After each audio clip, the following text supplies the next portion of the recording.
Hello and welcome to another edition of Snubbed. This is number 19. I'm recording on January 25th, 2026, in the middle of a blizzard. And I watched the movie this afternoon, and the movie was Meet Me in St. Louis. This is 1944, snubbed movie, quote unquote. And this was available on Tubi. So it was free. At first, I had found it was on YouTube and it was for rental. But then I saw that there were other, free versions. So I clicked on one, started playing it, and it was like presented by some clock company, and it looked like it was recorded from TV. And I was very confused, and it was a real shitty version of it. So I was like, let me see if I can find another version. I looked on Amazon Prime. I was just going to rent it, but it came up for Tubi. So we watched it there. And it turned out I had originally started playing the 1959 TV remake. So I'm glad we didn't continue with that one. But as it happens, there was one character in it, one actor in it that was in this one, 1944.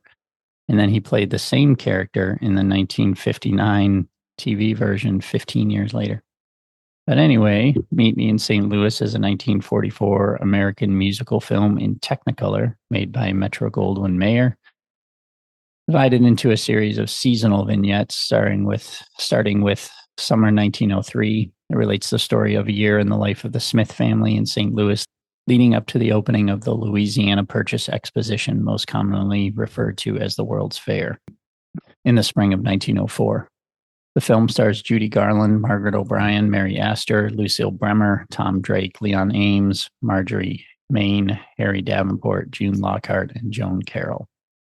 The film was adapted by Irving Brecker and Fred F. Finkelhoff from a series of short stories by Sally Benson, originally published in the New Yorker magazine called The Kensington Stories, and later in novel form as Meet Me in St. Louis. The film was directed by Vincente Minnelli, who met Garland on the set and later married her. Tony Award-winning designer Lemuel Ayers served as the film's art director. Upon its release, Meet Me in St. Louis was both a critical and a commercial success. It became the second highest grossing film of 1944, second only to Going My Way, which was the winner for the Oscar, and was also MGM's most successful musical of the 1940s. In 1994, the film was deemed culturally, historically, or aesthetically significant by the Library of Congress and selected for preservation in the United States National Film Registry. Garland debuted the standards, The Trolley Song, The Boy Next Door, and Have Yourself a Merry Little Christmas, all written by Hugh Martin and Ralph Blaine for the film, and all of which became hits after the film was released. The film's producer, Arthur Freed, also wrote and performed one of the songs. Cinematography, George J. Folsey, edited by Albert Axt. Music by George Stoll. Production company MGM, distributed by Lowe's Inc. Released November 22nd, 1944 in St. Louis and November 28th, 1944 in New York City with a runtime of 113 minutes. It was nominated for 5 Academy Awards: Best Screenplay, Best Cinematography Color, Best Scoring of a Musical Picture, Best Song for the Trolley Song, and the Academy Juvenile Award for Margaret O'Brien, who won. As I said, it was remade in 1959 for TV and then also again in 1966 as a non-musical version. And there's a bunch of stuff in here about the production and stuff. I'm not going to go into it too much. This was decent. I gave it 3 stars on Letterboxd. It was strange. Sometimes these movies are a little wacky, and this was one of them.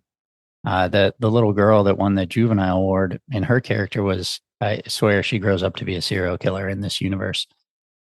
She was giving her dolls diseases that killed them and then burying them. And she was supposed to be 5 years old. And at one point she said she was 5. And I was like, you're 7 at least. And then I looked it up and she was in fact 7. So she was did not sound like a 5-year-old at all. But she was a little psycho is what I'm getting at.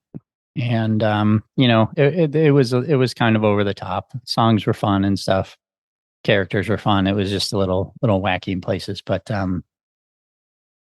overall decent. So I won't spend a whole lot of time on this one. It's a snubbed movie, but the question is, was it snubbed? Let's take a look at the nominees going my way, which won Double Indemnity, Gaslight, Since You Went Away, and Wilson.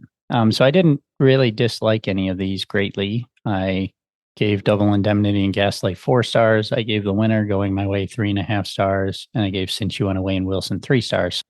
So I wouldn't really say this one was snubbed. Now, if this had just been a year before, would this movie have been nominated? If there had been 10 nominees? Yeah, probably.